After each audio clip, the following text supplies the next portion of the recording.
नमस्कार, फ्रंटलाइन 24 आप सभी लोगों का कार्यक्रम में स्वागत करता है। आज हमारे साथ बातचीत करने के लिए मौजूद हैं उमाकांत यादव जी। उमाकांत यादव बाबूबड़ी विधानसभा क्षेत्र से आरजेडी के टिकट पर चुनाव लड़ रहे हैं। हमारे साथ बात करेंगे उमाकांत जी की किन मुद्दों को लेकर इस बार वे चुनाव मैदान में उतरे हैं। उमाकांत जी बाबूबड़ी विधानसभा के काफ़ी लोकप्रिय नेता हैं और इससे पहले भी कई दफ़े विधायक रह चुके हैं और समाज में एक अच्छे इंसान के रूप में भी जाने जाते हैं।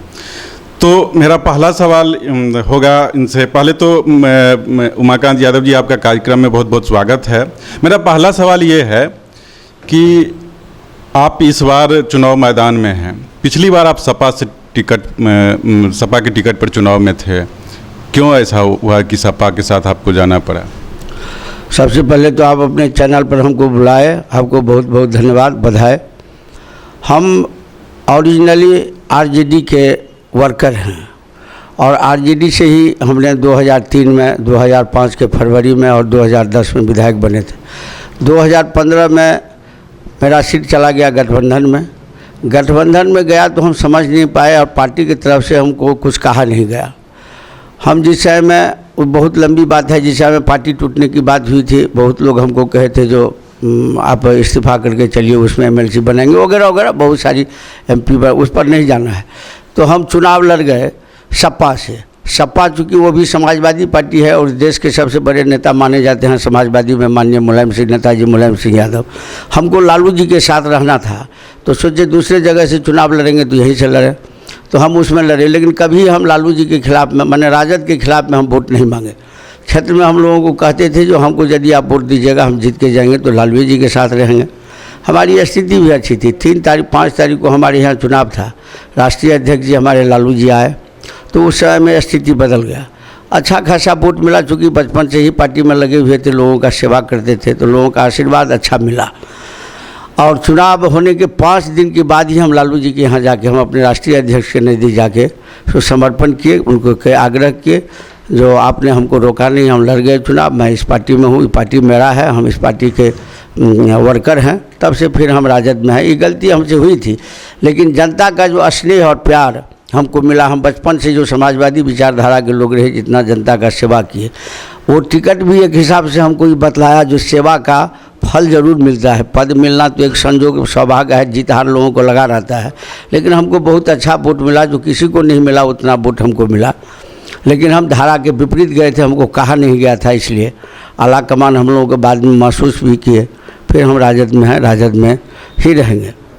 इस बार जो आप चुनाव मैदान में हैं तो आपके पास क्या मुद्दे हैं चुनाव में मैदान में आने के लिए?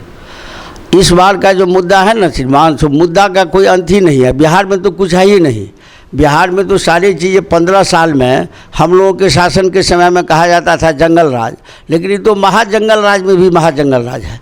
किसान मर रहा है, बेरोजगार मर रहे हैं। सबसे बड़ी बात मैं आपको ये कहूँ, जो जिस समय में ये लॉकडाउन हुआ कोरोना लेके, बाहर से जब हमारे भाई बंधु, चाचा भतीजा, बेटा, मित्र लोग आ रहे थे तो बिहार सरकार के द्वारा कहा गया जो इसको बिहार में आने ही नहीं देंगे। जिसका राज है, जिसका घर है, जिसका जन्मभूमि है, जिसका माँ बाप, परिवार, बेटा बेटी यहाँ है, उसके बारे में कहा गया जो उसको बिहार आने ही नहीं देंगे। इससे बड़ा दुर्भाग्य क्या होगा। जब वहाँ से आए भी तो माननीय उप मुख्यमंत्री जी कहे जो ये लोग क्रिमिनल है। तो अब इससे अधिक बात क्या कह सकते हैं जब बिहार के आम आवाम के साथ ऐसा कहा जा सकता है। लालू जी के समय में जो एम्प्लॉयमेंट हुआ, लालू जी के समय में जितना यूनिवर्सिटी खोला गया, आज प्राइमरी में भी देख लिया जाए, जो लालू जी के समय में जितना टीचर का बहाली हुआ बीपीएससी से, आज भी शिक्षा जीवंत है उसी के आधार पर। जिन लोगों का नियोजन भी हुआ उनके पास में काम का समान वेतन नहीं है, किसी को नौकरी नहीं मिल रही है। डबल इंजन की सरकार ये अपने को कहते हैं। पहले ये विशेष राज्य के दर्जा के लिए खूब लड़ाई लड़ते थे। जब डबल इंजन की सरकार बनी तो कहीं उनका चर्च भी नहीं हुआ, कहीं। इससे बड़ी बात और क्या होगी जब 15 साल से वो शासन में है और डबल इंजन में है, केंद्र में भी और यहाँ भी इनकी सरकार है। हम केंद्र सरकार को क्यों दोष दें? हमको तो जो कहना होगा हम माननीय नीतीश कुमार जी को, बिहार सरकार को कहेंगे। एक पटना यूनिवर्सिटी को राष्ट्रीय यूनिवर्सिटी का दर्जा नहीं दिला पाए, इससे बड़ा बिहार के लिए दुर्भाग्य क्या होगा। बिहार स्वर्णिम, बिहार का इतिहास स्वर्णिम रहा है। एक से एक महापुरुष यहाँ पैदा लिए हैं, जो देश को दिशा निर्देश दिए हैं, इतिहास को बनाए हैं। उस बिहार की यह स्थिति है, जो बिहार में युवाओं का राज है। इस देश में सबसे अधिक युवा है, बिहार में भी युवा है। कहीं पर एम्प्लॉयमेंट नहीं है। एम्प्लॉयमेंट के नाम पर कहा जा रहा है जो पकौड़ा बेचो, टैक्सी चलाओ, टेम्पो चलाओ, ये स्थिति है बिहार का। तो इस बार का तो मुद्दा किसान के ऊपर लीजिए, शिक्षा पर लीजिए, स्वास्थ्य पर लीजिए या बेरोजगारी पर लीजिए, इसमें तो मुद्दा ही मुद्दा है। सिर्फ बिहार के लोग परिवर्तन चाहता है। 15 साल में सिर्फ आप लोगों के मीडिया के द्वारा, प्रिंट मीडिया हो या इलेक्ट्रॉनिक मीडिया हो या प्रशासन के द्वारा, लालू जी के समय में राजद के शासनकाल में इतना था, जो एक साधारण कमज़ोर से कमज़ोर लोग भी होता था वो थाना ब्लॉक में पहुंच के कुर्सी पर पदाधिकारी के नज़दीक बैठता था, अपनी बात को रखता था। आज दो लोग जाने का हिम्मत नहीं कर रहा है। आज तो पहले से भी स्थिति बदतर हो गई है। धन्यवाद। लेकिन इस बार जो चुनाव हो रहा है और जो सत्ताधारी दल है, सत्ताधारी दल द्वारा बार बार 15 साल पहले का जो लालू राबड़ी का जो शासनकाल था उसको याद दिलाया जा रहा है और कहा जा रहा है कि अगर राजद सत्ता में आता है तो जम्मू कश्मीर के आतंकवादी बिहार में आएंगे। आप क्या कहेंगे इस पर? हम आप ही से इस बारे में पूछना चाहेंगे। जो सरकार 15 साल से शासन कर रही है, वो सरकार अपना उपलब्धि नहीं बतला रहा है। वो सरकार उससे 15 साल पीछे का जो शासन था, उस शासन का उदाहरण देकर लोगों से वोट मांग रहा है। इससे बड़ा दुर्भाग्य बिहार के लिए और क्या होगा। और जहाँ तक पिछले 15 साल की सरकार की बात थी, तो 15 साल में जितना हुआ, उतना विकास, उतना चीज़ कभी कल्पना भी ये लोग नहीं कर सकते हैं। शिक्षा के ही क्षेत्र में लीजिए, जो मैं इससे पहले कहा था, जितना यूनिवर्सिटी खुला, जितने लोगों का एम्प्लॉयमेंट हुआ, जितना पुलिस की बहाली हुई, जितना दरोगा की बहाली हुई, जितना विकास, लालू राष्ट्रीय अध्यक्ष हमारे लालू प्रसाद जी जब रेल मंत्री बने तो 90,000 करोड़ का तो जो बेनिफिट हुआ सो हुआ ही। बिहार की मैं बात कर रहा हूँ, बिहार में 3 फैक्ट्रियाँ आई जहाँ हज़ारों नहीं लाखों लोगों का रोजगार मिलेगा। वो पिछली सरकार, वो आतंक की बात करना चाहिए, सामाजिक न्याय था। हजारों साल से, सैकड़ों साल से दबे कुचला लोग था, उसको ऊपर उठाने की बात हुई थी। लालू जी ने, हमारे राष्ट्रीय अध्यक्ष ने, किसी जाति धर्म के लोगों को अहित नहीं किया। जो कमज़ोर था, दबा हुआ लोग था, उसको ऊपर उठाने, उनको आवाज़ दिए, आवाज़ दे के उसको ऊपर उठाए। ये लोग मिल के उनको बदनाम किया। लालू जी के शासन का कल्पना, राष्ट्रीय जनता दल के शासन का कल्पना ये क्या कोई नहीं कर सकता है। इस सरकार की तो ये स्थिति है, जो 15 साल हो गया अपनी उपलब्धि पर वोट नहीं मांग रहा है। ये हम लोगों में जो, उसमें भी हम लोगों का जो क्रियाकलाप है, हमारी सरकार को जो क्रियाकलाप था, जिस समाज का विकास हुआ, शिक्षा का विकास हुआ, स्वास्थ्य का विकास हुआ, सड़क बांध का विकास हुआ, उस समय में उसको वो नहीं कहता है। जो उसमें कुछ कमी उसको लगता है, जो प्रोपगंडा किए हुए हैं उसके बारे में बोलता है। तो उसकी सबसे बड़ी बात यही बुझिए ना, जो उनका अपना कोई उपलब्धि नहीं है, वो हमसे तुलना करके चुनाव लड़ना चाहते हैं। बिहार की जनता जान रही, जनता तो भगवान है। प्रजातंत्र में क्या है, जनता मालिक होता है। जनता सब जान रही है जो उनके पास में अपना कोई उपलब्धि नहीं है। जी, जनता भगवान होता है। सचमुच डेमोक्रेसी में जनता ही भगवान है और जनता ही मालिक है। मैं आपसे ये जानना चाहूँगा उमाकांत जी कि आपके विधानसभा क्षेत्र में ऐसी कौन सी समस्या है जो अगर आप जीत करके एमएलए बनते हैं तो आपकी प्राथमिकता सूची में वह समस्या होगी जिसका आप निराकरण सबसे पहले करना चाहेंगे? सबसे पहले तो हमारे विधानसभा में या पूरा बिहार में, वो हमारे यहाँ भी है, स्वास्थ्य और शिक्षा की स्थिति बहुत ही बदतर है, बहुत ही बदतर है। जिसका यहाँ तो कोई अब पढ़ता नहीं है, यहाँ पर हमारे यहाँ नहीं है, सारे बिहार का है, पढ़ता नहीं है, सर्टिफिकेट मिलता है। तो हम लोग चाहेंगे जो सबसे पहले शिक्षा में सुधार हो, स्वास्थ्य में सुधार हो। सड़क बांध बहुत बना है, हमारे समय में जो बना उसका कहीं रिपेयरिंग नहीं हो रहा है, अभी चलने लायक भी नहीं है। तो उस सब में सुधार करना सबसे बड़ी चीज़ है। जो किसान का जो हालत है, इस देश में सबसे अधिक आबादी किसानों की है और सबसे बड़ी दुर्दशा किसानों का ही है। अभी जो एक नियम निकला है, जो किसान कहीं पर जाकर अनाज बेच सकता है, उसका सीमा टूट गया है, देश में कहीं जाके बांटे। हम लोग गांव घर के लोग हैं, हम भी किसान हैं। गांव से बाहर तो किसान अपना अनाज बेचे नहीं पाता है। धान गेहूँ कट रहा है और ऊपर से अगले फसल के लिए, खाद के लिए, बीज के लिए, जुताई के लिए लोग तैयार रहता है, औने पौने दाम पर बेच देता है। जितना मूल्य सरकार निर्धारित करती है, व्यवहारिक बात पर है ये, कहने के लिए तो सरकार बहुत करती है, लेकिन हम अभी इसी बिहार के हैं। 10%, 5% आदमी का भी फसल सरकार खरीदती है। जो अनाज खरीदा जाता है जो बिचौलिए के द्वारा, जो गांव घर का ठेकेदार माने व्यापारी अनाज खरीदता है, उससे खरीदा जाता है। तो किसान की स्थिति सबसे खराब है। शिक्षा तो 16 से 32 आना खराब है। शिक्षा की स्थिति बहुत खराब है। खराब क्यों न रहे, जो शिक्षक को आप रखे हैं, एक शिक्षक को देते हैं 5 रुपया, एक शिक्षक को देते हैं 1 रुपया। काम कहिएगा आप समान रूप से करने के लिए, न उसका सेवा शर्त मानिएगा, न उसको वेतन दीजिएगा, असमानता कीजिएगा, तो असंतोष तो होगा ही ना। जहाँ असंतोष होता है लोग चाह के भी सही काम नहीं कर पाता है। एक तरफा नहीं ना होता है। वो आपने उनको एम्प्लॉय दिया, वो नौकरी करते हैं, तो उसको आप एक्स्ट्रा नहीं दीजिए, लेकिन जो उसका प्रॉपर है सबको एक समान होना चाहिए। तो स्थिति स्वास्थ्य की यही स्थिति है, शिक्षा की। स्वास्थ्य नाम का तो जितने भी हम आप व्यवहारिक बात कर रहे हैं, अभी ये चैनल की बात छोड़ के भी आप बात कीजिए तो गांव घर में जितने हॉस्पिटल है, कैठो हॉस्पिटल में डॉक्टर है, कैसो हॉस्पिटल में नर्स है, कहीं कुछ नहीं है, सिर्फ स्ट्रक्चर खड़ा है, बोर्ड लगा हुआ है, कहीं कोई सुविधा उपलब्ध नहीं होता है। जो है भी उसमें लोगों का जितना कैपेसिटी है उससे अधिक पैसा खर्च होता है। मजबूरी में लोग कराता है, प्राइवेट हॉस्पिटल में जाता है, प्राइवेट डॉक्टर के पास में जाता है। तो ये सब मुद्दा है, सो हमारे यहाँ के लिए नहीं, सब जगह के लिए है, उसमें सुधार होना चाहिए। हम लोग चाहेंगे जो स्वास्थ्य, शिक्षा, रोजगार और किसान, प्रथम में किसान, दूसरा में रोजगार और स्वास्थ्य शिक्षा में सुधार करें जितना हम लोगों से बन सकेगा। हमको मौका मिला था 10 से 15 तक, हमने बहुत सारा सड़क बांध भी बनवाया, हमने हाई स्कूल भी खुलवाया, लेकिन सब कुछ करवाया, न शिक्षक है न शिक्षा का व्यवस्था है। आपने अभी खेती और किसानी की बात की। अभी हाल में के दिनों में केंद्र सरकार द्वारा एक कानून लाया गया है, उस कानून पर में आप क्या प्रतिक्रिया देना चाहेंगे? वही तो मैं आपको कहा था, जो अभी हो रहा है, जो किसान को फ्री हो गया, सीमा में बंधा हुआ नहीं है, कहीं भी बाहर जाके वो अनाज को जहाँ उसको सुविधा हो वहाँ बेच सकता है। कानून तो बन गया, लेकिन हम आप व्यवहारिक बात देखिए ना, गांव घर का किसान है, कई ठो किसान जाता है बाज़ार में अनाज बेचने के लिए, क्या उसको सुविधा है जाने का, कितना उसको अनाज होता है, उसको तो कुछ इनकम की बात होती है तो उससे अधिक उसको खर्चे की बात पहले से कपार पर बैठा रहता है। जहाँ मिलना चाहिए 50 रुपया वहाँ 30 रुपया 40 रुपया में जो बिचौलिया मिल गया, मिल के बेच लिया। सरकार जो घोषणा करती है जो इतना में हम अनाज खरीदेंगे, इतना रुपया हम बोनस देंगे, कहीं पर नहीं खरीदाता है। ये सरकार इसको सिर्फ बड़े पूंजीपति जो बड़े बड़े लोग हैं उनको बेनिफिट होने के लिए, चूँकि अब ये भी बंदिश नहीं रहेगा, जैसे जितना भी अभी जो ये कानून बना है उस कानून में पहले जितना अनाज था, आलू था, प्याज था, सब पर प्रतिबंध था, जो इससे अधिक आप नहीं रख सकते हैं, स्टॉक नहीं रख सकते, वो फ्री हो गया। सारा चीज़ पब्लिक से औने पौने दाम में खरीद के लोग स्टॉक में रखेगा और जब मन होगा उसको महंगाई करके आगे करके बेचेगा।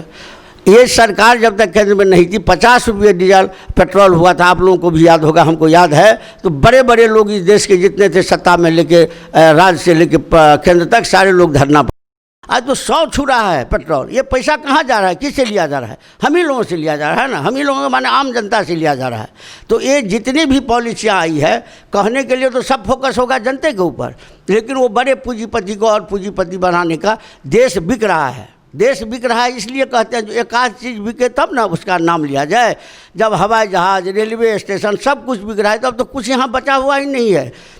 माननीय पूर्व प्रधानमंत्री स्वर्गीय इंदिरा गांधी बैंक का राष्ट्रीयकरण की थी, प्राइवेटीकरण से राष्ट्रीयकरण हुआ था। आज बैंक सबका एकीकरण हो रहा है, प्राइवेटीकरण हो रहा है, रेलवे स्टेशन बिक रहा है, हवाई अड्डा बिक रहा है, बड़े बड़े हमारे उद्योग बिक रहे हैं, बड़े बड़े उद्योग बंद हो रहे हैं, कहते हैं घाटे में है। आज BSNL का ही लीजिए, ये 7 साल 8 साल से सरकार है, कभी आज तक BSNL का वो क्या कहते हैं टावर जो होता है तो 1 महीना तक कंटिन्यू नहीं किया है। हम दो मोबाइल BSNL का रखे हैं, सबसे अधिक परेशानी है। BSNL को कहता है घाटा में है, घाटा में उसको भी बेच रहा है, 80,000 या कितना दल लोगों को छटनी कर दिया। ये सरकार सिर्फ पूंजीपति, वो भी कुछ पूंजीपति, बहुत पूंजीपति नहीं, गुजरात से लेके यहाँ तक जो बड़े पूंजीपति लोग हैं उस पूंजीपति के हाथ में इस देश को देना चाहती है। ये डबल इंजन की सरकार, नीतीश कुमार जी की सरकार 100% बिहार को बर्बाद करने के लिए तुले हुए हैं। सिर्फ उनको कुर्सी का मोह है, जनता सब जानती है, जनता सब देख रही है। हमारे नेता, हमारे गठबंधन के नेता माननीय तेजस्वी प्रसाद यादव जी, हमारे राष्ट्रीय अध्यक्ष लालू जी के निर्देश पर जो हुआ, पहला आदमी है जिसने घोषणा ही नहीं किया है, अपने चुनाव घोषणा पत्र में भी दिया है, यदि हमारी सरकार बनती है तो पहला कैबिनेट में पहला दस्तखत होगा हमको 10 लाख लोगों के रोजगार के ऊपर। ये जितने किसान हैं, शिक्षक हैं, उनको समान वेतन तो हम कर सकते हैं, वो नहीं कर सकते हैं, वो करना नहीं चाहते हैं। हम वो करना नहीं चाहते, हम जनता का सेवा करना चाहते हैं। हमारे युवा चेहरा जो हैं बिहार के मुख्यमंत्री, भावी मुख्यमंत्री, हम लोगों के मुख्यमंत्री के प्रत्याशी माननीय तेजस्वी प्रसाद यादव जी, तेजस्वी प्रसाद यादव के प्रति लोगों का आकर्षण बढ़ा है। तेजस्वी प्रसाद यादव अभी बहुत लंबा उम्र भी है उनको करने का, उनको ललक है करने का। बिहार में विकास तभी होगा जब तेजस्वी प्रसाद यादव के नेतृत्व में यहाँ सरकार बनेगी। उसके तरफ युवाओं का भी रुझान है और आम जनता का भी आशीर्वाद मिल रहा है। इसलिए नीतीश कुमार जी 100% फेल हैं। जी, हम एक सवाल आपसे पूछना चाहेंगे कि आरजेडी की जो छवि है, खास करके मिथिलांचल में जब देखते हैं तो कहा जाता है कि आरजेडी जो है मिथिला और खास करके मैथिली विरोधी छवि है। तो आपको क्या लगता है कि इस छवि में आरजेडी बदलाव कर रहा है कुछ? देखिए, कहे ना जो एक प्रोपगंडा है। राष्ट्रीय जनता दल के सम्मानित अध्यक्ष लालू प्रसाद यादव जी और हमारे युवा नेता भावी मुख्यमंत्री तेजस्वी प्रसाद यादव जी बिहार में किसी से भेदभाव नहीं कर रहा। जहाँ तक मिथिलांचल की बात है, मिथिलांचल को तो सदैव सर्वोपरि में रखे हैं। जितने यहाँ के महारथी हैं सब टिकटे की बात हो, टिकट की बात तो हमको नहीं लगता है जो जिस ढंग से बिहार में टिकट ऊंचे वर्ग के लोगों को, मिथिलांचल के लोगों को जितना सम्मान तेजस्वी जी के समय में मिला है, आरोप लगाने के लिए लोग कुछ लगा सकते हैं। अभी भी आप अति उलट के देखिए, जितने कैंडिडेट हुए हैं सबसे अच्छा मेरा परफॉर्मेंस है। और जो बदनामी की बात छोड़ दीजिए, आप तो चैनल चलाते हैं, आप अनुभव करके हमको बतलाइए, आपको जानकारी भी होगी। कोई एकाध हो ऐसा उदाहरण भी हो जो हमारे राष्ट्रीय अध्यक्ष या हमारे युवा नेता भावी मुख्यमंत्री तेजस्वी प्रसाद यादव जी के द्वारा मिथिलांचल में किसी भी व्यक्ति का अहित हुआ हो।